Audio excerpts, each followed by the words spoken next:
फिर से रामलीला मैदान करेंगे आंदोलन। और मैं तो तय किया कि शरीर में प्राण है तब तक लड़ते रहेंगे करप्शन के अपोजिट में। अमेरिका का करप्शन है, रशिया का, वो ऊपर ऊपर है। हमारा करप्शन गरीब लोगों के जो प्रश्न है, रॉकेल है, रेशनिंग है, गैस है, ऐसे प्रश्न जो गरीबों के जीवन से, उसमें करप्शन है। जो पक्ष और पार्टी इसे सपोर्ट नहीं करेगी तो उनके बरखिलाफ भी हम आंदोलन करेंगे। नमस्कार, मैं रवीश कुमार। क्या लोकपाल तमाम दलों के एजेंडे पर है? जितने भी दलों ने सरकार को घेरने की रणनीति बनाई है, उनमें से किसी ने लोकपाल को प्रमुखता नहीं दी है, मगर वे भ्रष्टाचार और काले धन पर सरकार को जरूर घेरना चाहते हैं। अगर लोकपाल भ्रष्टाचार का आंशिक समाधान भी है, तो क्यों नहीं वे समाधान के लिए लड़ रहे हैं?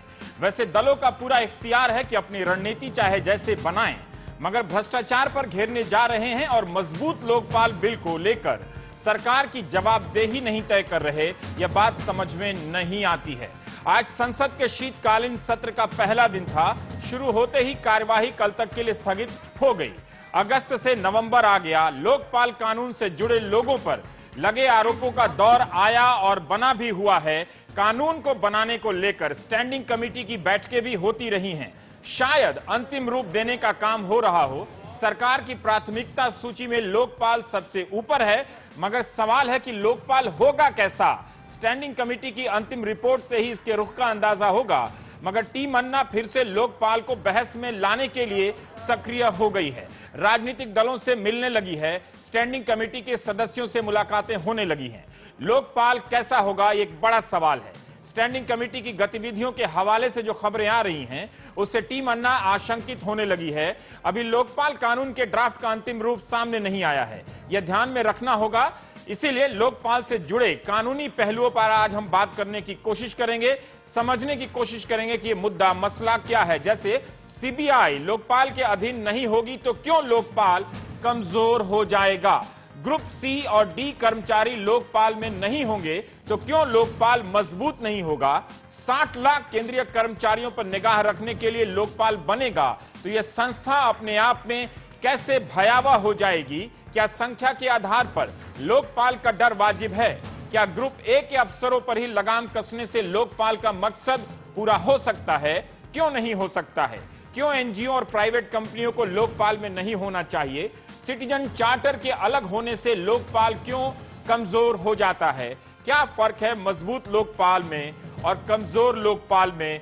इसी कानूनी दायरे में आज हम चर्चा करने की कोशिश करेंगे। अरविंद केजरीवाल टीम अन्ना के महत्वपूर्ण सदस्य हमारे साथ हैं। प्रशांत भूषण जी हैं, किरण बेदी हैं स्टूडियो में, निखिल डे हैं, एनसीपीआरआई के सदस्य शेखर सिंह है, आप भी टीम अरुणा की तरफ से हैं। लेकिन बातचीत की एक शर्त है कि जहां से भी जो भी चाहे बातचीत हो, आप में से कोई भी हमारे मेहमान बीच बहस में आ सकते हैं और अपनी बात रख सकते हैं। पहला सवाल अरविंद आपसे कि प्रधानमंत्री ने ये 40 मिनट का डिस्कशन है और हम चाहेंगे कि लगातार जो मुख्य जो सवाल है उस बहस में बातें साफ हो जाएं। प्रधानमंत्री ने बार बार चिट्ठी लिखी है कि वो एक सख्त लोकपाल कानून ला रहे हैं, इसी सत्र में ला रहे हैं। आप लोगों को फिर भी ये आशंका क्यों हो रही है कि स्टैंडिंग कमेटी जो लोकपाल का मसौदा लाएगी वो मजबूत लोकपाल नहीं होगा? प्रधानमंत्री जी ने 10 अक्टूबर को चिट्ठी लिखी थी और कहा था कि हम सशक्त लोकपाल लाएंगे। हमें उनके आश्वासन पे भरोसा है। लेकिन जो पिछले एक हफ्ते में आप ही लोगों के जरिए, मीडिया के जरिए जो कुछ सुनने को मिल रहा है, वो उससे जरा संदेह पैदा होता है कि सीबीआई को इसके बाहर रखा जाएगा, जुडिशरी को इसके बाहर रखा जाएगा, पब्लिक ग्रीवेंसेस को इसके बाहर रखा जाएगा, विसल ब्लोअर प्रोटेक्शन को इसके बाहर रखा जाएगा। तो ये एक खाली टिन का डिब्बा नजर आ रहा है लोकपाल, जिसके अंदर कुछ भी नहीं होगा, सब कुछ इसके बाहर होगा। तो ये एक शंका पैदा करता है। ये शंका आपने अपनी जो प्रिलिमिनरी रिस्पांस, जो आपने प्राथमिक प्रतिक्रिया जो व्यक्त की है रिपोर्ट से जुड़ी खबरें जो आ रही है स्टैंडिंग कमेटी से जुड़ी, उसमें यह कहा कि आपने प्रधानमंत्री ने आश्वासन दिया है कि सिटीजन चार्टर, ग्रुप सी और डी यानी कि जो निम्न स्तर की, निचले स्तर की नौकरशाही है, उसको भी लोकपाल के दायरे में लाया जाएगा। अब चूंकि काफी महीने हो गए हैं, वो कौन सा आश्वासन है, कब दिया था, इसे आप स्पष्ट करेंगे? ये क्या वो लिखित मिला था? प्रधानमंत्री की चिट्ठी है। जो कि जब अन्ना जी ने अनशन तोड़ा था, जो पूरे देश में ये दे दीजिए मुझे। संसद संसद की हाँ संसद ने एक सेंस ऑफ द हाउस कह रहे थे, लेकिन हाँ। इसमें प्रधानमंत्री ने साफ साफ रेजोल्यूशन लिखा है। रेजोल्यूशन लिखा है इसमें, प्रधानमंत्री ने कहा है कि रेजोल्यूशन आज पास किया संसद ने जी। इसमें तीन बातें हैं: नागरिक संहिता और उपयुक्त तंत्र के जरिए निचले स्तर के सरकारी कर्मचारियों को लोकपाल के अधीन करना और राज्यों में लोकायुक्त की स्थापना। ये तीन बातों से आप लोग संतुष्ट हुए थे और अनशन तोड़ा गया था, बिल के आने का इंतजार किया गया था। हालांकि अभी भी अंतिम मसौदा हमारे पास नहीं है, फिर भी हम शुरुआत करते हैं। सीबीआई को लेकर आपने ये आशंका जाहिर की है। सीबीआई को लेकर जो आपने जो बहस की शुरुआत की है कि एक सवाल आता है कि आप सरकार की उन संस्थाओं को इधर उधर से क्या जमा करने की कोशिश कर रहे हैं जिस पर आप खुद भी संदेह करते रहे हैं कि सीबीआई एक अच्छा काम नहीं कर पाई है। क्या मकसद है आपका सीबीआई को लोकपाल के तहत लाने में? देखिए, सीबीआई की प्रॉब्लम क्या है? सीबीआई की सबसे बड़ी प्रॉब्लम है कि सीबीआई इंडिपेंडेंट नहीं है। सीबीआई को जो भी पार्टी सत्ता में रही उसने अपने राजनीतिक मकसद के लिए दुरुपयोग किया।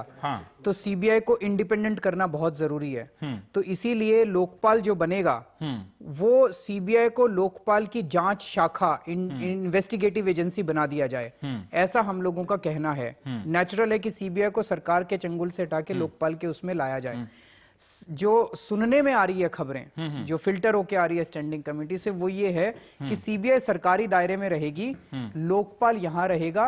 लोकपाल को अगर जांच करानी है तो वो मैं नागरिक लोकपाल को अपनी शिकायत भेजूंगा, लोकपाल उसको सीबीआई को रेफर करेगा, जांच सीबीआई करेगी, अपनी रिपोर्ट लोकपाल को देगी और लोकपाल उस रिपोर्ट को कोर्ट में दे देगा। तो लोकपाल तो पोस्ट ऑफिस बन गया। तो ये पोस्ट ऑफिस बनाने की क्या जरूरत है? फिर लोकपाल मत बनाइए, सीबीआई को ही इंडिपेंडेंट बना दीजिए आप और उसी का नाम लोकपाल रख दीजिए। वो उससे आपका मकसद पूरा हो जाता है। अगर सीबीआई स्वायत्त हो जाए, सीबीआई ऑटोनोमस हो जाए, बना के उसका नाम लोकपाल रख दीजिए। यही लोकपाल है जिसकी हम परिकल्पना कर रहे हैं। किरण, जब सब चीज सारी संस्थाएं नई बन रही हैं तो क्यों ना जांच एजेंसी भी नए सिरे से बने जो लोकपाल के तहत ही हो? है ना हमारे पास एजेंसी, लेकिन वो गुलाम है। सीबीआई आपकी गुलाम है। जब से हम आजाद हुए पुलिस अभी भी हमारी गुलाम है, चाहे वो स्टेट की पुलिस है चाहे वो केंद्र पुलिस है, ये गुलाम है। क्योंकि गुलामी से आजादी क्या होती है? आपके अपॉइंटमेंट सिस्टम आजाद होना चाहिए, आपका रिमूवल सिस्टम आजाद। आप आजाद किसको कहते हैं? जैसे सुप्रीम कोर्ट है, उसको आप हटाए अपनी मनमर्जी से नहीं हटा सकते। सीबीआई आप अपनी मर्जी से लगाते हो, डायरेक्टर चुन के मर्जी से हटा सकते हो, मर्जी से अपॉइंटमेंट्स करते हो, बजट आप उसका कंट्रोल करते हो। और एक बात और, आपने अगर एफआईआर दर्ज करनी है जॉइंट सेक्रेटरी एंड अबव, आपको सरकार से इजाजत लेनी है। बजट है तो आपने कैसा वकील, महंगा वकील लेना है या कम महंगा, ये आपको सरकार से इसको कहते गुलामी।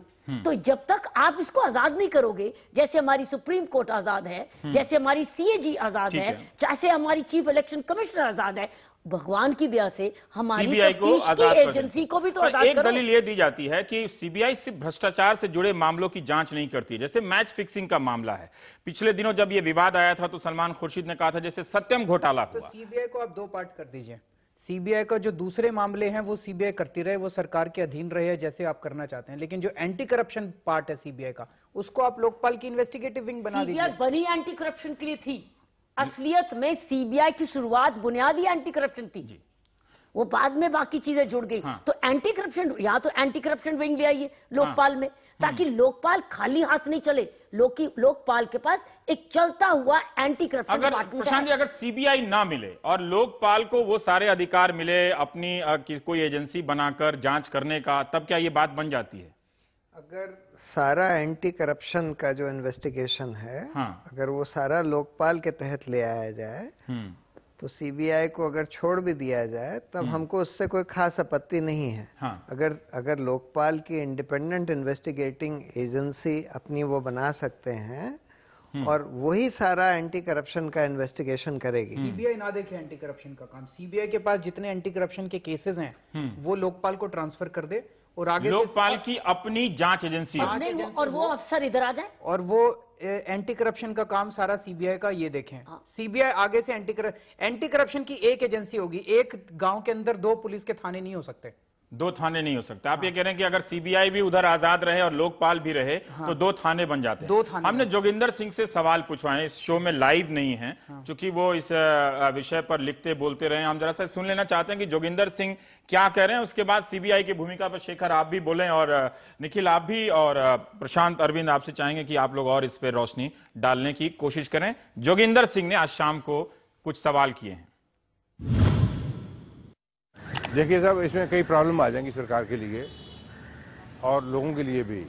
कई केसेस आएंगे, जरूरी नहीं कि करप्शन के हो, मर्डर केसेस आ गए, किसी का मिसिंग पर्सन का केस आ गया, किसी का रेप का केस आ गया, मोलेस्टेशन का आ गया, कोर्ट गिवन केसेस आ जाएंगे। तो वो क्या मतलब कहने का कि हाई कोर्ट या सुप्रीम कोर्ट ऑर्डर लोकपाल को करेगा कि आप ये केस उनको दीजिए। बिल्कुल, और साथ में ये भी कर दिया जाए, उसे जो वैधानिक स्टेटस देंगे कि जो लोकपाल आदेश करेगा वो करेंगे, और साथ में जरूरी है इसकी जो है स्ट्रेंथ बढ़ाई जाए। आजकल सीबीआई की टोटल स्ट्रेंथ जो है, सैंक्शन पोस्टें जो हैं 4400 के करीब हैं, टेम्पररी 1500 हैं, 30% वैकेंसियां हैं। तो सीबीआई का जब तक अपना वैधानिक दर्जा नहीं होगा, ये तो दुरुपयोग जारी रहेगा और कोई भी पार्टी कंट्रोल छोड़ना नहीं चाहती, इसलिए कि वो सोचते हैं कि अगर कंट्रोल चला गया तो वो उनकी बात कौन सुनेगा। और वैधानिक दर्जा देना उतना जरूरी है जितना कि लोकपाल को जरूरी है। जी अरविंद, बिल्कुल हमारी बातें बोल रहे हैं, जो हमें सपोर्ट कर रहे हैं कि सीबीआई दूसरे केसेस देखती है, इसीलिए सीबीआई के 2 पार्ट्स कर दीजिए। जो दूसरे केसेस है वो देखते रहे, बाकी सीबीआई के इस हिस्से को इधर ले आइए। राजनीतिक दुरुपयोग होता है सीबीआई का, इसीलिए सीबीआई को इंडिपेंडेंट करके लोकपाल के अधीन लाना जरूरी है। वही बातें बोल रहे हैं। पर मोटा मोटी बात अगर ये समझा जाए कि आप ये चाहते हैं कि लोकपाल के पास जांच करने का अधिकार और एजेंसी होनी चाहिए, दोनों। बिल्कुल चाहते नहीं है, इस देश को जरूरत है, जरूरत होगी, क्योंकि ये नहीं होने की वजह से भ्रष्टाचार इतना हुआ है। अगर आप वाकई चाहते हो कि इस देश का भ्रष्टाचार वाकई डरे और खत्म हो, तो आपको एक एजेंसी को इंडिपेंडेंट करना होगा, जैसे सुप्रीम कोर्ट है और दूसरी एजेंसीज है। जब तक आप उसको आजाद नहीं करोगे, ये भ्रष्टाचार खत्म होने शेखर, आपका इस पॉइंट पर क्या कहना है? क्या सीबीआई जो लोकपाल है उसके पास या तो सीबीआई हो या सीबीआई की तरह भ्रष्टाचार के मामलों में जांच करने की कोई एजेंसी हो? नहीं, हम इस बात से बिल्कुल सहमत हैं, हम मानते हैं कि बिल्कुल ठीक बात है। मैं सिर्फ एक चीज और कहना चाहूंगा कि हमने पहले यही कहा था कि साहब आप सीबीआई को छोड़िए, उसका आधा जो के पोर्शन, एक्चुअली 80% सीबीआई को जो केसेस हैं वो करप्शन रिलेटेड हैं। तो हमने कहा था भाई 80% स्टाफ वगैरह इधर ट्रांसफर कर दीजिए और 20% छोड़ दीजिए। सीबीआई के डायरेक्टर खुद आके मिले हमारे कुछ कुलीग से, कहने लगे साहब देखिए इतनी पुरानी एजेंसी है, आप उसको क्यों तोड़ना चाहते हैं, क्यों काटना चाहते हैं। हमने कहा चलो ठीक है, पूरा सीबीआई यहाँ आ जाइए, और जो कि नॉन करप्शन केसेस, हमने तो ये भी सजेस्ट करा कि जो ऑनगोइंग केसेस है उनको रहने दीजिए, कोई नया केस मत रजिस्टर करिए आप। नॉन करप्शन है वो 1 साल में खत्म हो जाएंगे सब, वो फिर किसी और एजेंसी, आपको 1 साल मिल जाएगा एक नया एजेंसी। अब इनफैक्ट एनआईए भी सेटअप हो गया है, कई और भी एजेंसीज हैं, वो हमने उनको कई तरह, हमने ये भी कहा। सवाल ये बनता है कि जी इग्नोर नहीं कर सकेंगे। जब आप लोकपाल के पास एंटी करप्शन लाएंगे तो पुराना केस जो पेंडिंग है सीबीआई का, वो लोकपाल के पास आएगा, उसी एजेंसी के पास। वही मैंने कहा, ये एक पॉइंट है। लेकिन हम जानना चाहते हैं कि अगर लोकपाल को सुपरवाइजरी निगरानी शक्ति दे दी जाए और वो आदेश दे सीबीआई को, और सीबीआई वैधानिक रूप से स्वायत्त हो, तो क्या ये मॉडल चलेगा? इसका मतलब क्या हुआ? इसका मतलब नहीं होगा। सुपरवाइज, देखिए मैं आपको बताता हूँ, ये सरकार गड़बड़ जो कर सकती है। आज सीवीसी एक्ट है, सीवीसी एक्ट में लिख दिया कि सीवीसी सीबीआई को सुपरवाइज करेगा, लेकिन सीबीआई के ऊपर एडमिनिस्ट्रेटिव और फाइनेंशियल कंट्रोल सरकार का है। तो आप सीवीसी के पुराने प्रत्युष सिन्हा जी से और शंकर साहब से पूछिए, वो कहते हैं सुपरवाइजर के नाम से हमारे को कोई पावर नहीं है, कोई पावर नहीं, कोई पावर। अभी भी वो यही करेंगे, कहेंगे लोकपाल सुपरवाइज करेगा, लेकिन उसका एडमिनिस्ट्रेटिव और फाइनेंशियल कंट्रोल सरकार के हाथ में रहेगा। तो चाबी सरकार के हाथ में है, और दिखाने के लिए कह दिया कि लोकपाल एक सुपरवाइज नहीं चाहिए, आप सीबीआई को इन्वेस्टिगेटिव आर्म बनाइए, उसकी इन्वेस्टिगेटिव आर्म बनाइए। सुपरवाइजरी शब्द बड़ा भ्रामक शब्द है, सुपरवाइजरी शब्द भ्रामक शब्द है। निखिल, आप भी इस बात के पक्षधर हैं कि जो लोकपाल एजेंसी है वो जांच के अधिकार के साथ ही आए? जी बिल्कुल इस पक्ष के हैं, और हमने ये कहा भी है शुरू से कि एक एजेंसी ऐसी होनी चाहिए लोकपाल के पास जो क्योंकि लोकपाल एक स्वतंत्र एजेंसी होगी तो उनके पास एक जांच की विंग होनी चाहिए और वो जांच वाली विंग इस पूरे चीज मामले को उनके पास वो सारे शक्तियां होनी चाहिए, स्टाफ होनी चाहिए ताकि वो जांच कर सके। लेकिन मैं ये पूछना चाहता हूं कि ये जो संकेत हम कह रहे हैं कि सरकार कह रही है कि ऐसा करेगी या नहीं करेगी, फाइनल ड्राफ्ट नहीं है, तो लगता है कि फाइनल ड्राफ्ट हमें तो नहीं लगता है कि इसमें एक कंसेंसस सा था कि जो भी लोकपाल बनेगी वो एंटी करप्शन एजेंसी होगी और उसके पास एक जांच का विंग होगा, उसको सीबीआई कहें या एक नया कहें जैसे प्रशांत जी कह रहे हैं। और हमें लग रहा है लॉजिक तो यही है कि सीबीआई ही आए, क्योंकि 80% आज उसका काम एंटी करप्शन का ही काम है और दूसरे जो काम है कोई और एजेंसी बन सकती है सरकार के लिए। ये जो दूसरा मसला है जहां मामला फंसता हुआ नजर आ रहा है और प्रधानमंत्री ने वादा किया है कि ग्रुप सी और डी कर्मचारियों को भी इसमें शामिल किया जाएगा, लेकिन अब जो ये बातें आ रही हैं कि सरकार ग्रुप ए के अफसरों को इसमें रखना चाहती है, जो बड़े अफसर हैं, मोटा मोटी समझा जाए तो क्यों नहीं, इससे क्या एक इरादा साफ नहीं होता कि कम से कम जो बड़ी मछलियां हैं उन्हीं को सरकार फांसने की कोशिश कर रही है, उन पर लगाम लगाने की कोशिश कर रही है? इसमें दो प्रॉब्लम्स हैं। पहली प्रॉब्लम तो ये है कि अगर आप इन्वेस्टिगेशन दो एजेंसीज को दे देते हैं कि निचले अधिकारियों के ऊपर ये एजेंसी करेगी, ऊपर के अधिकारियों के ऊपर लोकपाल करेगा। दर्शकों के लिए अगर मैं बता दूं कि निचले अधिकारी अगर सीवीसी जांच करे, केंद्रीय सतर्कता आयोग उन भ्रष्टाचार के मामलों की जांच करे और बड़े आईएएस अफसर की जांच लोकपाल करे, तो समस्या क्या होगी? तो पहली समस्या तो ये होती है कि जब आप इन्वेस्टिगेशन शुरू करते हैं तो आपको कई बार ये नहीं पता होता कि इसमें नीचे के अधिकारी हैं इन्वॉल्व या ऊपर के अधिकारी हैं। आपको पता है कि नरेगा में घोटाला हुआ, कौन लोग इसमें इन्वॉल्व हैं ये आपको नहीं पता है। जब आप इन्वेस्टिगेशन करते हैं तब पता लगता है। तो आप एफआईआर कहाँ दर्ज करेंगे, सीवीसी के पास करेंगे कि लोकपाल के पास करेंगे? पहले तो यही कंफ्यूजन होगा। आपने मान लीजिए सीवीसी के पास करी और फिर पता लगा कि इसमें ऊपर के अधिकारी भी शामिल हैं, तब आप क्या इन्वेस्टिगेशन को ट्रांसफर करेंगे? फिर वही इन्वेस्टिगेशन फिर लोकपाल करेगा, इसमें डुप्लीकेशन होता है। और तीसरी बात कि भाई हमको हर स्तर के भ्रष्टाचार के लिए एक स्वतंत्र ठोस संस्था चाहिए। तो इसलिए आज सीवीसी जो है उसकी नियुक्ति सरकार करती है, क्योंकि प्रधानमंत्री, गृह मंत्री और लीडर ऑफ ऑपोजिशन मिलकर करते हैं। इसीलिए हम लोग ने थॉमस वाले केस में देखा। तो सीवीसी तो पूरी तरह से स्वतंत्र नहीं है। इसीलिए हम लोग चाहते हैं कि पूरी भ्रष्टाचार नीचे से लेके ऊपर के लोगों तक की, चाहे वो आम आदमी का भ्रष्टाचार हो चाहे उच्च स्तरीय भ्रष्टाचार हो, सब एक स्वतंत्र संस्था के पास होना चाहिए, जिसको हम लोग लोकपाल कह रहे हैं। इसमें 2-3 पॉइंट मैं ऐड करना चाहूंगा। पहली बात तो ये कि केंद्र सरकार के अंदर टोटल 60 लाख कर्मचारी हैं। ठीक है। 60 लाख में से ग्रुप ए और ग्रुप बी 2.5 लाख के करीब है। 57.5 लाख कर्मचारियों को आप कह रहे हैं कि हम भ्रष्टाचार के दायरे में नहीं लाएंगे, तो इसका मतलब 57.5 लाख के दायरे में लाएंगे। अभी वो नहीं है रिपोर्ट, वो उस पर भी मैं आता हूँ कि सीवीसी के दायरे में लाएंगे कि नहीं लाएंगे। अभी तक तो जो रिपोर्ट आ रही है कि उनको इसके दायरे के बाहर रखा जाए। सारे इंस्पेक्टर ग्रुप सी अधिकारी होते हैं। राशन की चोरी ग्रुप सी और डी अधिकारी करते हैं। नरेगा की चोरी ग्रुप सी और डी अधिकारी करते हैं। पंचायतों का भ्रष्टाचार ग्रुप सी और डी अधिकारी करते हैं। आप ये सारा का सारा तंत्र जो है वो करप्शन जो है वो भ्रष्टाचार के तंत्र से बाहर रखेंगे तो ये नहीं होने वाला। पहली बात, अगर आप कहते हैं सीवीसी के दायरे में लाएंगे, सीवीसी पुलिस स्टेशन नहीं है। सीवीसी क्रिमिनल ऑफेंसेस की जांच नहीं करता। क्या करता है, क्या करती है? सीवीसी एडवाइजरी बॉडी है, सलाहकार समिति है। सीवीसी केवल इंक्वायरी करके, उसको और अधिकार देके अगर दुरुस्त कर दिया जाए तो उसके पास 230 कर्मचारी हैं। पूरे देश के सारे भ्रष्टाचार को वो कैसे देख सकता है? तो अगर आप कहते हैं कि हम सीवीसी को पुलिस स्टेशन भी बना देंगे, सीवीसी को सारे अधिकार भी दे देंगे, तो सीवीसी को और फिर लोकपाल को अगर सेम बॉडी, दो पैरेलल बॉडीज बना रहे हैं तो फिर एक ही बॉडी बना दीजिए ना, फिर दो क्यों बना रहे हैं?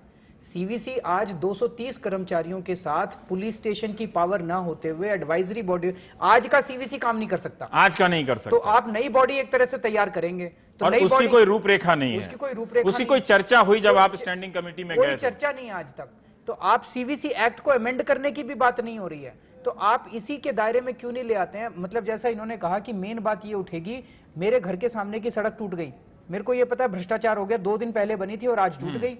अब मैं सीवीसी के पास जाके, मेरे को ये नहीं पता ग्रुप सीडी अधिकारी ने चोरी की कि एग्जीक्यूटिव इंजीनियर ने चोरी की कि चीफ इंजीनियर ने चोरी की, मेरे को तो ये नहीं पता। मैं तो जाके ये एफआईआर दर्ज करना चाहता हूं कि साहब सड़क बनी और टूट गई।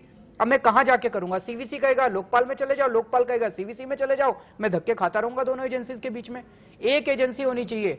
कर्नाटका के अंदर 1986 में जब लोकायुक्त बना था तो वहां की एंटी करप्शन ब्रांच को और वहां के स्टेट विजिलेंस डिपार्टमेंट को, जो कि सीवीसी की तरह है, सबको मर्ज करके एक एजेंसी बनाई गई कि अगर आपको भ्रष्टाचार की शिकायत है आप यहां जाके शिकायत एक संस्था होनी चाहिए। निखिल आमिर जी, सीबीआई के विंग्स हैं, सीबीआई स्टेट्स में अपने अपने डिपार्टमेंट्स, आपके पास तो बना बनाए डिपार्टमेंट है, उसी की कमजोरी को आपने दूर करना है, लेकिन आप उसको भी कमजोर रखना चाहते हैं और एक कमजोर डिपार्टमेंट को ताकतवर बनाना चाहते हैं। आप इतनी उलझनों में क्यों जा रहे हो? सीबीआई को ताकतवर बनाने में जिसकी ब्रांचेस हैं, जिसका इंडियन पुलिस सर्विस का सारे देश में वो हाजिर है, उसी को ताकतवर बनाने में हमें क्या प्रॉब्लम है? निखिल, क्या ये आप लोग तो कहते रहे कि जो एक बास्केट बनना चाहिए लोकपाल के बारे में, और मैं अरविंद से एक वर्धा विश्वविद्यालय, वर्धा में जो महात्मा गांधी हिंदी विश्वविद्यालय है, वहां के प्रोफेसर एल करुण्यकारा ने भी कुछ मॉडल तैयार किया है टीम अंबेडकर के नाम से, तो उस पर भी मैं आपसे क्लैरिफिकेशन चाहूंगा। पर मैं ये जानना चाहता हूं कि जो सीवीसी की बात है, उसकी जो भूमिका है वही बहुत अच्छी नहीं है, और सीबीआई से भी उसका रिकॉर्ड खराब है, स्टाफ नहीं है। आप लोग बास्केट की बात करते रहे, क्या इस दलील में दम नहीं है कि सारे अधिकारियों को केंद्र सरकार के, जब आप 15,000 की संस्था बना रहे हैं लोगों की, तो 30,000 लोगों की संस्था बना लीजिए, लेकिन आप सबको उस दायरे में लाइए और सबको एक एजेंसी के तहत उनको मॉनिटर कीजिए। रवीश जी, आप यदि ये सोचें 15,000 के बन रहे हैं 60,000 कर्मचारियों के लिए या 2.5 लाख कर्मचारियों के लिए, बचे जैसे अरविंद जी ने कहा 57 लाख कर्मचारी। बात यह है कि 57 लाख कर्मचारियों के लिए हम कितनी बड़ी एजेंसी बनाएंगे जो उनके एक एक वैसे ही निगरानी कर सकेगी, ध्यान कर सकेगी, उनकी पूरी जांच कर सकेगी जैसे हम ऊपर वालों के लिए सोच रहे हैं। आज सीबीआई में 4,500 कर्मचारी है जो जोगिंदर जी ने कहा, लेकिन वो केस कितने निकाल रहे हैं? साल भर में 1,000 केस निकाल रहे हैं। तो हम कह रहे हैं, वो sense of the house resolution भी यदि आप देखें तो sense of the house resolution ने कहा एक उपयुक्त तंत्र, सीबीसी को हम कह रहे हैं कि आज जो स्थिति है हम मान रहे हैं कि सीबीसी की स्थिति नहीं है कि वो इस किस्म की जांच कर सकती है, लेकिन हम कह रहे हैं कि ये बचे हुए 57 लाख कर्मचारियों के लिए हम ऐसी व्यवस्था करें ताकि उनके ऊपर एक स्वतंत्र निगरानी हो, लेकिन उसकी जांच में हम इतना पूरा बड़ा ब्यूरोक्रेसी नहीं खड़ी कर दें जिसकी हम खुद ही निगरानी नहीं कर सकें। और यहां जहां एक एक रोज का छोटा मोटा रिश्वत है, जहां नागरिक खुद लड़ सकते हैं और उनके पास कोई पुलिस हो, वो एजेंसी हो, उसके पास जा सके और उनके ऊपर हमारा मानना है एक निगरानी, स्वतंत्र निगरानी एजेंसी हो सके ताकि उस पूरे तंत्र से काम करा सके। आज बात यही है जो हम अरविंद जी या प्रशांत जी से कहना चाहते हैं। लोकपाल के दायरे में वाली एजेंसी है एक, रवीश जी, नीचे वाली एजेंसी आ जाए लोकपाल के नीचे या लोकायुक्त के नीचे, वो बड़ा सवाल नहीं है, लेकिन नीचे वाली उपयुक्त तंत्र हो जो उन लोगों को संभाल सके बिना इतना बड़ा कोई ब्यूरोक्रेसी खड़ा किए जब हम काम ही नहीं कर सके। मैं इस पे ये कहना चाहता हूं, आज मैं इस सवाल को फ्रेम कर दूं। अब निखिल, मुझे लगता है कि वो संख्या और इसके आकार के सवाल को ला रहे हैं कि लोकपाल जो बनेगा वो इतना भयावह हो जाएगा कि वो अपने आप में उसके निरंकुश होने का भी खतरा है और उसके परफॉर्म ना करने का भी खतरा है। अब आप जवाब दीजिए। इसमें दो चीजें हैं। एक चीज तो ये कि हमारा देश बड़ा देश है, 120 करोड़ की जनसंख्या वाला देश है। इस 120 करोड़ की जनसंख्या को सर्व करने के लिए बड़ी ब्यूरोक्रेसी है। 60 लाख कर्मचारी हैं। अगर हम ये कहें भाई 60 लाख कर्मचारी हैं तो इनके भ्रष्टाचार को हम अंकुश नहीं लगा सकते, तो ये मानने वाली बात नहीं है। 60 लाख कर्मचारियों के भ्रष्टाचार को अंकुश लगाने के लिए हमें एंटी करप्शन डिपार्टमेंट बनाना पड़ेगा। जितने भी कर्मचारी उसके लिए जरूरत हो वो रखने पड़ेंगे। पहले तो हमारे देश को ये निर्णय लेना पड़ेगा कि आज हमारे को भ्रष्टाचार के खिलाफ एक डिपार्टमेंट बनाना है। ये ऐसे ही है कि मान लीजिए हमारे देश में आज इनकम टैक्स डिपार्टमेंट नहीं होता, आज हम नया डिपार्टमेंट बना रहे होते तो हम कहते हैं अरे बाप रे 120 करोड़ लोगों के इनकम टैक्स को देखने के लिए कितना बड़ा डिपार्टमेंट होगा, तो सबको नहीं करते। बड़े बड़े इंडस्ट्रियलिस्ट के लिए अलग डिपार्टमेंट बना लेते हैं, छोटे कर्मचारियों एक डिपार्टमेंट बनाया ना हमने, एक इनकम टैक्स डिपार्टमेंट है। एक इनकम टैक्स डिपार्टमेंट अगर 3 करोड़ लोगों के इनकम टैक्स इवेजन को चेक कर सकता है तो ये एजेंसी 60 लाख कर्मचारियों के लिए क्यों नहीं कर सकती? पहली बात। 1 मिनट। दूसरी बात यह है कि हम अगर सीवीसी को ये कह रहे हैं कि सीवीसी इन कर्मचारियों को देखेगी, तो क्या हम कह रहे हैं कि बड़े लोगों के लिए अलग संस्था है और छोटे लोगों का जो भ्रष्टाचार है वो मायने नहीं रखता है? वो एक छोटी ऐरी गैरी संस्था देख सकती है, उसको इंपॉर्टेंस नहीं दे सकते। हमारे आंदोलन में आम आदमी शामिल हुआ था। आम आदमी का भ्रष्टाचार जब वो डिपार्टमेंट के अंदर जाता है, रोज धक्के खाता है, उसकी सड़कें टूट जाती है, उसका पानी, उसको राशन नहीं मिलता है, उसको रोजगार नहीं मिलता है, वो भ्रष्टाचार वो सीओ। आम आदमी ने, दया शंकर है, प्राइम टाइम के बड़े जिद्दी दर्शक हैं, ऑटो चलाते हैं, उन्होंने लिखा है कि आज हर डिपार्टमेंट में इतना करप्शन है कि आप कोई भी पाल लाइए, करप्शन दूर नहीं होने वाला, क्योंकि हमारे खून में है भ्रष्टाचार। हमारे ढांचे में, खून में नहीं, खून में भी है और ढांचे में नहीं, ढांचा है ही नहीं ना। आज एंटी करप्शन डिपार्टमेंट आपका है ही नहीं। सर, मैंने दयाशंकर का जिक्र कर दिया, आप पॉइंट पे। खून तो इससे बनता है कि डर होता है कि नहीं होता। अगर लोगों को ये लगता है कि भाई यहाँ व्यवस्था ऐसी है कि कितना भी भ्रष्टाचार करो पकड़े नहीं जाओगे, तो लोग भ्रष्ट हो जाते हैं, उनके खून में भ्रष्टाचार आ जाता है। और अगर उनको लगता है पकड़े जाएंगे तो ईमानदार हो जाते हैं। अगर देखिए, अगर ये बाकी 57 लाख लोग के लिए अगर ये कहा जा रहा है कि भाई नॉर्मल पुलिस मशीनरी जो है उसको ही करने दो उनका भ्रष्टाचार की जांच, और उस पुलिस एजेंसी को लोकपाल के सुपरविजन में ले आओ, ठीक है, तो वो वही बात हो गई। हम लोग तो यही कह रहे हैं कि भाई भ्रष्टाचार की जो एजेंसी है, जांच वाली एजेंसी, वो एक होनी चाहिए, वो लोकपाल के तहत होनी चाहिए, यानी लोकपाल को उसके ऊपर एडमिनिस्ट्रेटिव कंट्रोल होना चाहिए।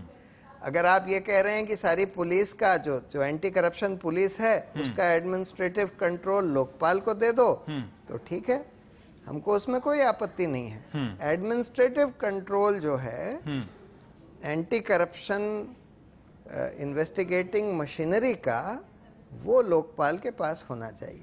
पर वो जो मैनेज करने की जो बात, मैं बताता हूँ, एक मिनट। ये आज जैसे सीबीआई काम करता है, सीबीआई की बड़े बड़े जो केसेस हैं उसको देखने के लिए दिल्ली के अंदर स्पेशल इन्वेस्टिगेटिव यूनिट्स हैं।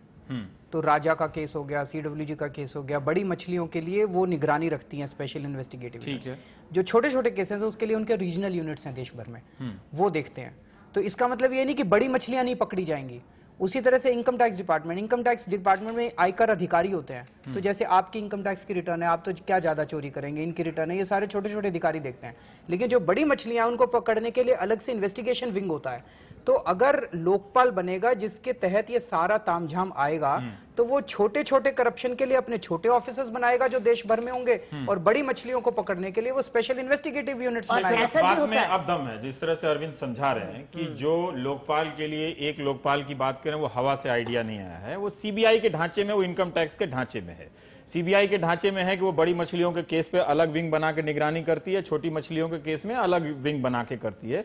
यही सिस्टम इनकम टैक्स के मामले में भी है। यही सिस्टम लोकपाल के मामले में क्यों नहीं हो सकता, जो इनकम टैक्स से कहीं ज्यादा 3 करोड़ कर्मचारियों से या लोगों टैक्स पेयर से कहीं कम 60 लाख कर्मचारियों को निगरानी करने का मामला है। देखिए, 2-3 चीजों में तो सहमत हूं मैं कि एक तो ये मैं मानता हूं कि हरेक कर्मचारी को किसी एजेंसी में, एंटी करप्शन एजेंसी के अंदर आना चाहिए। तो अगर ये सरकार कहती है कि सी और डी किसी के नीचे नहीं आएगा, तो ये हम मानने को तैयार हैं। ये भी मैं मानने को तैयार हूं, हमारी बातचीत भी हुई है कि भाई ठीक है, जो कि सीनियर लोग हैं, जो कि बहुत बड़ा बड़ा भ्रष्टाचार करते हैं, उनके लिए अलग सिस्टम होगा, जो कि छोटे वो हैं उनके लिए अलग सिस्टम होगा। हमारा एक और प्रॉब्लम है जिससे हमने बातचीत करी है, पर इसमें सहमति अभी नहीं हुई है। हमको ये लगता है कि देखिए, आपकी इलेक्टेड गवर्नमेंट जो है, स्टेट पे है और सेंटर में है, उनको आप पूरा नहीं निकाल सकते। ये नहीं हो कि चीफ मिनिस्टर कहे कि साहब मेरे को तो करप्शन से कुछ लेना देना नहीं, ये तो इंडिपेंडेंट एजेंसी है जो करप्शन देखती है। तो हमने इनको सजेस्ट करा था, और ये मेरे ख्याल से सोच रहे हैं इसमें कि देखिए ऐसे करते हैं कि लोअर लेवल स्टाफ पे जो कि करप्शन का पहला जो कि कंप्लेंट हो वो पुलिस पे ही हो, और पुलिस को स्ट्रेंथन करना है। अरविंद ने कई दफा कहा है कि साहब बहुत कम इंफ्रास्ट्रक्चर, जब डिमांड पड़ेगी तो इंफ्रास्ट्रक्चर स्टेट पुलिस का मजबूत करिए। अच्छा, अगर वहां ठीक तरह से इन्वेस्टिगेशन नहीं होता, हमने कहा हर एक डिस्ट्रिक्ट लेवल पे एक लोक आयुक्त का रिप्रेजेंटेटिव होना चाहिए, जहां के रिव्यू पावर्स होनी चाहिए, और वो फिर स्ट्रिक्चर्स भी पास कर सकते हैं, पेनल्टी भी ला। तो उसमें क्या है कि स्टेट गवर्नमेंट को, जो कि इलेक्टेड गवर्नमेंट है, उसको हम अलग नहीं कर रहे। उनको भी हम एक चांस दे रहे हैं कि साहब आप अपना करिए, क्योंकि उनका काम ये है। और जैसे इन्होंने कहा कि भाई 60 लाख लोगों का आप कितने लोग हैं, देखिए ये इंटरलॉकिंग सिस्टम बनना पड़ेगा, नहीं तो क्या होगा, आपको 60 लाख लोगों के लिए 2 लाख बनाने पड़ेंगे, 2 लाख लोगों के लिए 50,000 बनाने पड़ेंगे, उनके लिए ऐसे चलता रहेगा। हमको ये सिस्टम बनाना है जो कि लोग काम कर रहे हैं, जैसे बड़े अफसर हैं वो अपना काम भी करें और वो निगरानी भी रखें अपने जूनियर्स पे। और अगर वो नहीं रखते तो जब जूनियर पकड़ा जाएगा तो उनके ऊपर भी कुछ क्वेश्चन होगा कि साहब आप आपके डिपार्टमेंट में तक करप्शन हो रहा है, आप क्या कर रहे हैं। प्रशांत, एक सवाल भी है कि ये जो पुलिस के एक चीज पूछता हूँ, ये बहुत इनके गलत सुझाव को अभी आप सर्वे करा लीजिए। ये कह रहे हैं कि जो आज की स्टेट की पुलिस है वो पुलिस भ्रष्टाचार के मामले में भी एफआईआर दर्ज करे। जो पुलिस मर्डर पे एफआईआर नहीं करती, जो पुलिस रेप पे एफआईआर नहीं करती, आप बताइए कि इस देश में कितने लोगों को यह विश्वास है कि वो पुलिस भ्रष्टाचार के लिए एफआईआर दर्ज करे। तो फिर हम उस सवाल में एंटर कर रहे हैं ना कि पूरे सिस्टम को चेंज करने की जरूरत है, सिर्फ लोकपाल से नहीं बेहतर होगा। ये आपको इंडिपेंडेंट रखना पड़ेगा पुलिस से, ये क्योंकि पुलिस भी आपकी पॉलिटिकली कंट्रोल्ड है। आज यहाँ पे डायरेक्ट कंफ्लिक्ट ऑफ इंटरेस्ट है। आपने गांव के अंदर अभी जैसे आरटीआई एक्टिविस्ट के मर्डर हो रहे हैं, आप लोकल एमपी ने भ्रष्टाचार किया, लोकल एमएलए ने भ्रष्टाचार किया, राशन का भ्रष्टाचार हुआ। आपका पुलिस थाना जो है वो लोकल एमपी और एमएलए ही चलाते हैं, उन्हीं के अंडर में आता है। और वहीं थाने में आप जाके शिकायत करने की कोशिश करेंगे, वो तो आपका मर्डर करा देते हैं। तो अगर आपकी इंडिपेंडेंट मशीनरी जब तक नहीं होगी, जो कि मशीनरी लोकल ब्यूरोक्रेसी और लोकल पॉलिटिक्स से इंडिपेंडेंट है, जब तक ऐसी मशीनरी के पास आप लोग नहीं जा सकेंगे, इस थाने में जाके हम लोग भ्रष्टाचार की शिकायत करेंगे। कैसा सिस्टम हम लोग बना रहे हैं। प्रॉब्लम है, आप एक आम आदमी को फिर उसी द्वार पर छोड़ रहे हैं जिस द्वार से उसको प्रॉब्लम है, और द्वार उसके लिए बंद है। ये बात भी समझी जा सकती है कि एक ही थाना में जहां एफआईआर मर्डर का नहीं होता है वहां करप्शन का कैसे होगा। देखिए ऐसा है, किरण जी ने कहा कि और ठीक कहा कि साहब वो पॉलिटिकल कंट्रोल है पुलिस के ऊपर। हम ये कहते हैं कि भाई हिंदुस्तान पे सारा गवर्नमेंट पॉलिटिकल कंट्रोल का है। हम ये नहीं कह सकते कि जहां पॉलिटिक्स है वहां हम नहीं जाना चाहते, क्योंकि फिर हम सुनिए तो मैं बात पूरी करूं एक मिनट, क्योंकि हमारा ये कहना है कि साहब अगर आप ये कहेंगे कि जहां के पॉलिटिक्स काम नहीं कर रही वहां इंडिपेंडेंट इंस्टीट्यूशन सेटअप कर ले, तो भ्रष्टाचार क्यों? अस्पताल काम नहीं कर रहे तो सरकार के हाथ से निकालिए, इंडिपेंडेंट कर। स्कूल नहीं काम कर रहे, नहीं कॉन्फ्लिक्ट इंटरेस्ट सब जगह है क्योंकि पैसा बनाते हैं लोग। स्कूल काम नहीं कर रहे तो वहां भी बनाइए। तो थोड़ा आस्ते आस्ते क्या होगा कि इलेक्टेड गवर्नमेंट का और कुछ रोल नहीं होगा, सिर्फ पार्लियामेंट में जाइए, चाय पीजिए और घर चले जाइए, और ये सारे इंडिपेंडेंट इंस्टीट्यूशंस बनेंगे। और ये किसको आंसरेबल है फाइनली? तो मैं ये कह रहा हूं कि देखिए एक इसमें, और ये भी मैं बात मानता हूं कि स्ट्रेट ऑफ, ये बिल्कुल ठीक है आपकी बात कि अगर आज के सिस्टम में आप जाओगे थाने में तो कभी नहीं होगा। तभी हमने कहा कि जैसे कि अगर आप गए थाने और उन्होंने नहीं करा, आपके पास इंडिपेंडेंट लोकपाल का डिस्ट्रिक्ट लेवल पे, अगर आप चाहें तो ब्लॉक लेवल पे कर दीजिए, उसमें कोई हमको आपत्ति नहीं। फिर भी आप ढांचा तो बड़ा करते ही जा रहे हैं ना, तो क्यों ना सिस्टम ही बड़ा हो जाए फिर? नहीं तो देखिए आप फिर क्या कहना चाहोगे कि एमपीज, एमएलए, चीफ मिनिस्टर्स, प्रधानमंत्री को कोई रिस्पॉन्सिबिलिटी? हम क्या कर रहे हैं? हम करप्शन को रोकना चाहते हैं कि नहीं रोकना चाहते? नहीं, हम फंडामेंटल प्रॉब्लम को सॉल्व करना जी निखिल। रवीश जी मैं आ रहा हूं, प्रशांत कुछ कह रहे हैं। देखिए न्यायपालिका, न्यायिक व्यवस्था भी सरकार की रिस्पॉन्सिबिलिटी है एक तरह से। हाँ बिल्कुल।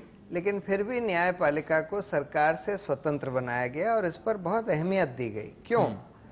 क्योंकि न्यायपालिका जो है सरकार के ऊपर निगरानी रखती है, सरकार की जवाबदेही न्यायपालिका के तहत है, और वो सरकार के फैसलों को रद्द कर सकती है, सरकार को कोई भी आदेश दे सकती है, ठीक है, और लेजिस्लेशन को भी क्वॉश कर सकती है, कानून को भी रद्द कर सकती है। इस वजह से ये सोचा गया, ये तो ठीक है कि सरकार की सारी रिस्पॉन्सिबिलिटी है एक तरह से, लेकिन फिर भी पूरी न्यायिक व्यवस्था को सरकार से बिल्कुल स्वतंत्र रखा गया जी। इसी तरह से United Nations convention against corruption में भी ये बात एम्फसाइज करी गई है कि जो एंटी करप्शन एजेंसी होंगी सब देशों में वो सरकार से स्वतंत्र होंगी, क्योंकि उसमें वही कॉन्फ्लिक्ट ऑफ इंटरेस्ट आता है जो न्यायपालिका और सरकार में आता है। को भी फिर तो नहीं करना चाहिए स्वतंत्र, सीएजी को भी उसी के सरकार के कुछ चीजें, कोई सीएजी को समानांतर नहीं कहता, कोई सीबीआई, कोई जो इलेक्शन कमीशन को समानांतर सरकार नहीं कहता, लेकिन लोकपाल को समानांतर सरकार। ऐसी हैं जिसमें इनहेरेंट कन्फ्लिक्ट ऑफ इंटरेस्ट है। भाई अगर जिसने भ्रष्टाचार किया उसी से आप परमिशन मांगेगी जांच एजेंसी की, आपके खिलाफ हम जांच कर लें, आज सीबीआई को यही करना पड़ता है। जो भ्रष्टाचार करते हैं मंत्री उन्हीं से वो जांच। जी हम एक बार फिर से बता दें कि हम इस पे चर्चा कर रहे हैं कि क्या क्या इसके दायरे में आना चाहिए, लोकपाल के दायरे में? और अभी हम पहुंचे हैं कि जो जांच एजेंसियां हैं उसकी भूमिका के बारे में। निखिल, हाँ बताइए। जी, मैं दो चीजें कहना चाह रहा हूं। एक तो हम इस पर पूरी तरह सहमत हैं कि आज समस्या बहुत है, क्योंकि कई प्रकार की इंटरफियरेंस है। कई प्रकार, चाहे राजनीतिक हो या चाहे उस जगह की जो राजनीति है वो हावी होती है। लेकिन क्या हम वही जो अरविंद जी कह रहे हैं सर्वे कर लें और पूछ लें कि पुलिस एफआईआर दर्ज करेगी? मैं कह रहा हूं कि ये लोकपाल नीचे नीचे इतने हजारों हम कर्मचारियों को लगा दें और 2 साल बाद हम सर्वे कर लें और पूछ लें कि क्या वो बहुत दूध के धुले हुए हैं या वो बहुत ठीक से काम कर रहे हैं, क्योंकि आज वो भी भ्रष्ट नहीं हो जाएंगे उसकी क्या गारंटी? भ्रष्टाचार की बात नहीं है दूसरी एक मिनट अरविंद जी, एक मिनट मुझे बात पूरी करने दीजिएगा। दूसरी बात मैं ये कहना चाह रहा हूं कि जब हम कह रहे हैं कि जिले लेवल पर हम एक स्वतंत्र निगरानी की व्यवस्था डालेंगे, तो हम सहमत हैं कि निगरानी हो, लेकिन इतने लोगों को वो पूरी की पूरी व्यवस्था हम एक नई खड़ी करें इतने 60 लाख कर्मचारियों के लिए, जिनको हम कहें स्वतंत्र है। केवल स्वतंत्र होने से सब कोई ईमानदार नहीं होते हैं रवीश जी। बात यह है कि आज हो सकता है 10% केस में एमएलए का इंटरफेरेंस है, लेकिन 90% केसेस में पुलिस के लोग भ्रष्ट होते हैं, क्योंकि वो खुद पैसा खाने के उस लालच में है। ठीक है, उसके लिए क्या व्यवस्था होगी? जी अरविंद, मैं शेखर जी से पूछना चाहता हूं, आप लोगों ने कैलकुलेशन की है, आज एक पुलिस वाला मर्डर और रेप का केस भी दर्ज नहीं कर सकता क्योंकि पुलिस में कमी है। आपके केस को इंप्लीमेंट करने के लिए देश भर में कितने पुलिस वालों की जरूरत पड़ेगी? मैं 2 चीजें कहना चाहता हूं। पहले तो जो कि प्रशांत ने कहा, 1 मिनट बचा हुआ ब्रेक में जाने के लिए, सहमत हूं कि देखिए जो जुडिशियल सिस्टम है वो इंडिपेंडेंट है, तो वो रिव्यू सिस्टम है। तो अगर आपको सरकार से अपना काम नहीं होता ठीक तरह से तो आप जुडिशियल सिस्टम पे जाते हो। अब हम ये थोड़ी कह रहे हैं कि आप यार लोगों को जुडिशियल सिस्टम में जाना पड़ता है क्योंकि एडमिशन नहीं मिलती तो एडमिशन भी हाईकोर्ट को पकड़ा दो। मैं यही कह रहा हूं कि आप रिव्यू सिस्टम रखो जो इंडिपेंडेंट है, जैसे जुडिशियल सिस्टम रिव्यू है, आप लोकपाल इंडिपेंडेंट रिव्यू सिस्टम। पर सरकार को भी तो कुछ रिस्पॉन्सिबिलिटी दो।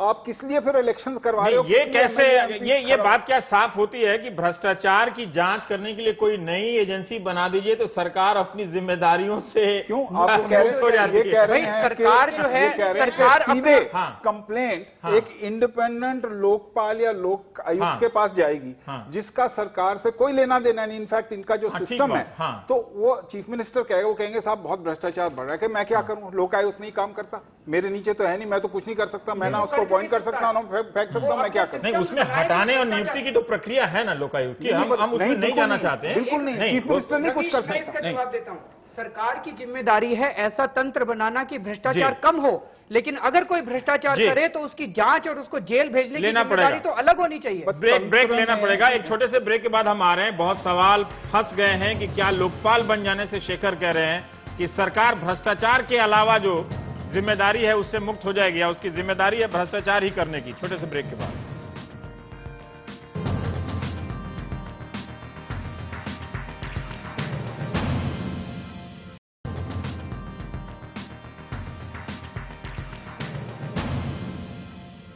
बहुत तकनीकी बहस है, कई बातें ऐसी गुजर रही हैं कि मेरे लिए भी थोड़ा मुश्किल हो जा रहा है, क्योंकि मैं कानून का विद्वान और विशेषज्ञ नहीं हूं। पर अरविंद, 2 सवाल मैं जानना चाहता हूं कि बहुत सारे लोग पूछना चाहते हैं कि लोकपाल में कोई दूत तो नहीं होंगे, इतनी बड़ी संख्या में अफसर होंगे तो वहां भी हेराफेरी हो सकती है, तमाम कानूनी अधिकार दिए जाने के बाद भी। और एक जो दूसरी बात है कि जो करुण्या कारा ने जो बनाया है कि जैसे SC ST से जुड़े जो भ्रष्टाचार के मामले हैं उसके लिए अलग लोकपाल बनाइए, हायर लोकपाल बनाइए, हायर भ्रष्टाचार के लिए कई तरह के लोकपाल बनाइए, जो जहां जहां करप्शन हो रहा है उस पर मॉनिटरिंग की जाए, बजाय एक लोकपाल बनाने के। लेकिन उसके ऊपर एक जन लोकपाल होना चाहिए। ये तो दोनों के जवाब दीजिए। ये तो कोई आर्किटेक्चर नहीं हुआ ना। हाँ, देखिए, SC ST का अलग भ्रष्टाचार होगा, क्षत्रियों का अलग लोकपाल होगा, इंटरमैरिज हुई हिंदुओं का अलग लोकपाल होगा, मुसलमानों का अलग लोकपाल होगा। स्पेशल सब कोई भ्रष्टाचार जब करते हैं, भ्रष्टाचार करने वाले लिप्त हो सकते हैं ना, उसमें शेड्यूल्ड कास्ट भी, ब्राह्मण भी, मुसलमान भी, हिंदू भी। कास्ट में उसे सिस्टम बनाया उन्होंने, योजनाओं के हिसाब से बनाया कि SC ST मामलों में जो भ्रष्टाचार के जो मामले हैं, नहीं ये उनको SC ST मामलों का तो SC ST एक्ट है, वो उसके अंदर आता है। भ्रष्टाचार जब कोई करता है तो वो तो भ्रष्ट आदमी करता है, उसकी भ्रष्ट आदमी की ना तो जात होती है ना धर्म होता है, भ्रष्टाचारी तो भ्रष्टाचारी होता है और उसको तो फिर उसी कानून के तहत आना चाहिए। अगर हम ये देखें भाई अगर SC/ST ने भ्रष्टाचार किया तो अलग कानून में आएगा, हिंदू ने किया तो अलग कानून, तो वो तो कोई व्यवस्था नहीं बनेगी।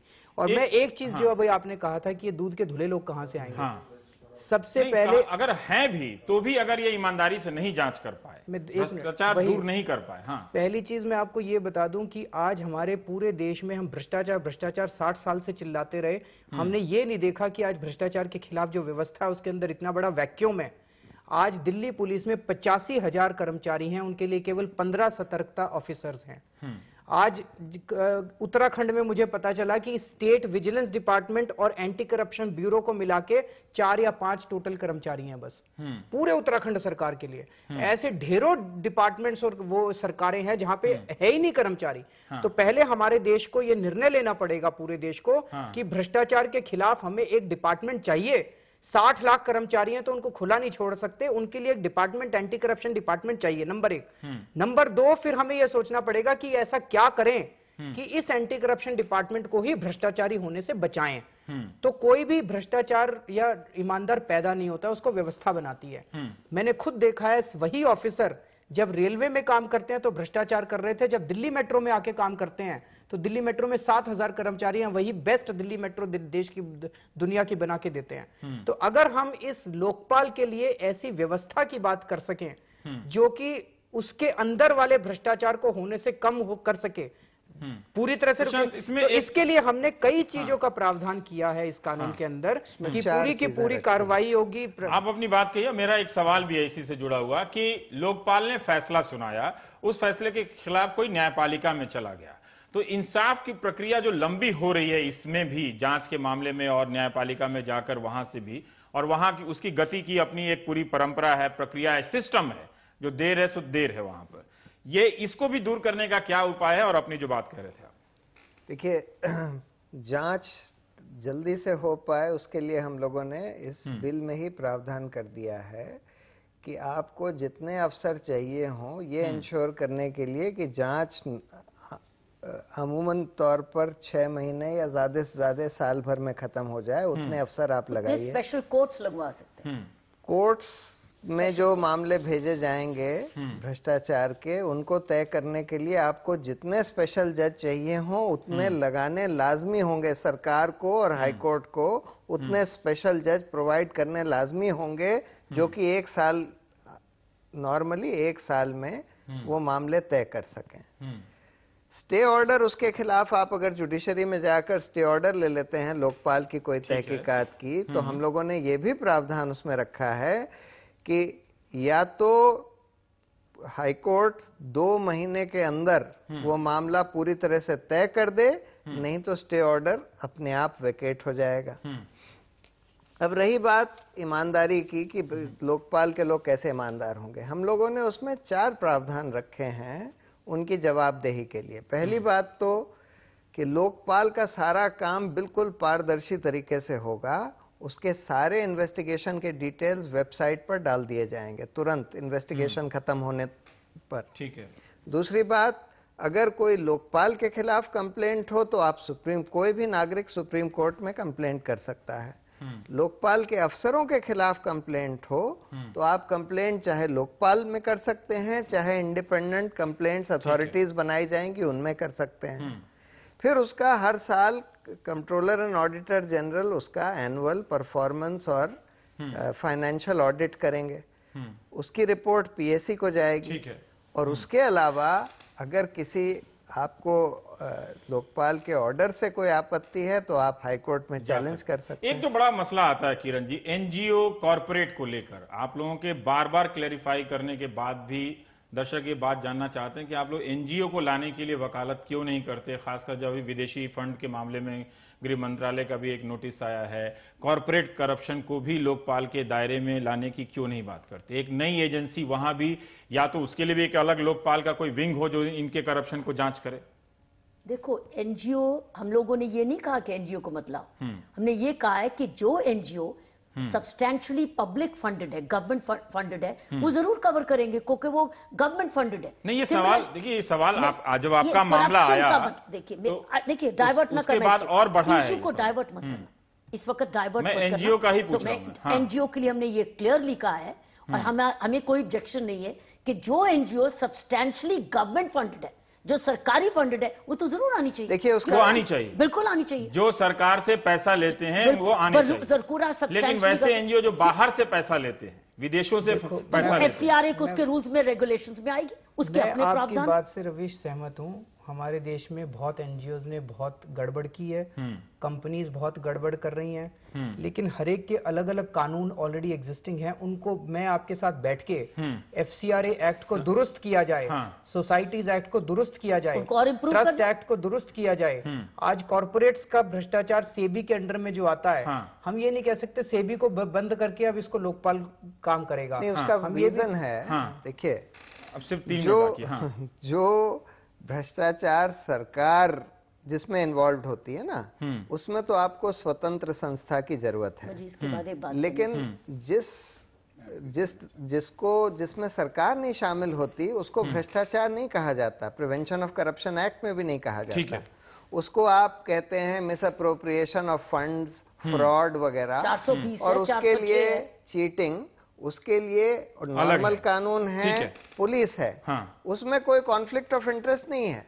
जो सरकार के तहत पुलिस होगी वही उसका तहकीकात कर सकती है, अगर, क्योंकि उसमें सरकार इन्वॉल्व नहीं है। हमने तो ये रेकमेंड करा है कि कॉर्पोरेट्स को भी और एनजीओज को भी प्रिवेंशन ऑफ करप्शन एक्ट के नीचे लाना चाहिए, और हमारा स्पेसिफिक रिकमेंडेशन एक है, वो शायद आप लोग सहमत भी होंगे।